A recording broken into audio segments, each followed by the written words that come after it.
formidable puisqu'on rencontre les meilleurs athlètes au monde et on fait partie des meilleurs arbitres aussi au monde.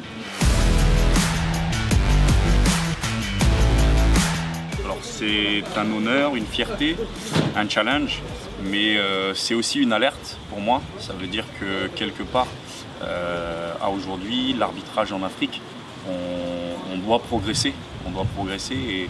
Et mon challenge, ça va être aussi d'amener mes collègues africains à suivre le pas, puisque l'arbitrage évolue très très vite en ce moment et il ne faut pas qu'on prenne trop de retard. Être le seul, aujourd'hui je peux être le seul, demain on pourrait n'avoir personne. Donc le but c'est de ramener d'autres collègues avec moi pour qu'on puisse être performant.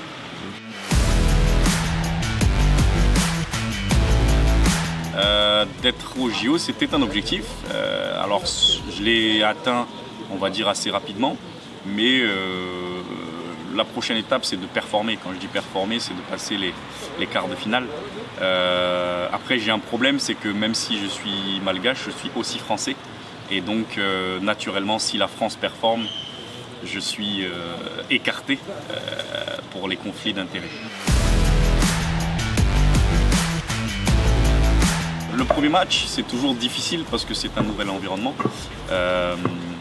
Mais la pression aujourd'hui, elle est moindre, tout comme les athlètes, puisqu'on a l'habitude. On a l'habitude des événements, des grands événements. Il y a toujours une toute petite pression parce que c'est nouveau, mais au bout de 2-3 minutes de match, la pression, elle disparaît.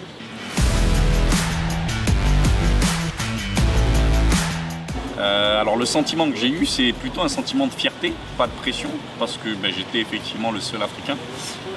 Nigeria, la seule équipe africaine qui vient d'écrire l'histoire, puisque c'est la première participation d'un pays africain au quart de finale aux Jeux Olympiques. Pour ma part, ça doit être aussi la première participation d'un arbitre africain. Donc très fier, et en plus forcément face à la meilleure équipe du monde, les États-Unis. J'ai une semaine de repos et après je repars pour le Rwanda pour les pré-qualifiers Coupe du Monde 2026 féminine. Alors le prochain challenge que je vais avoir, c'est de participer pour la première fois à l'afro-basket masculin, puisque j'ai déjà fait l'afro-basket féminin, mais participer à l'afro-basket masculin afin d'avoir certainement une place à la Coupe du Monde masculine en 2027. Et d'arbitrer des matchs de garçons sur les Jeux Olympiques.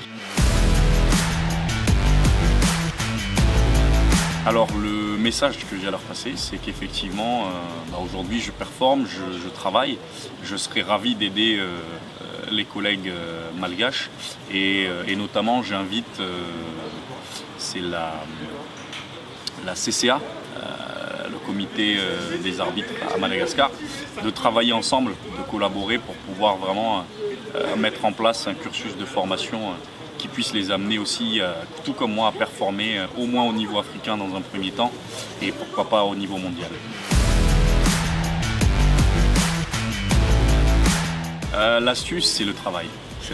La persévérance, on va se tromper, on va être bloqué à des moments donnés, on va échouer, mais ne jamais lâcher et toujours continuer.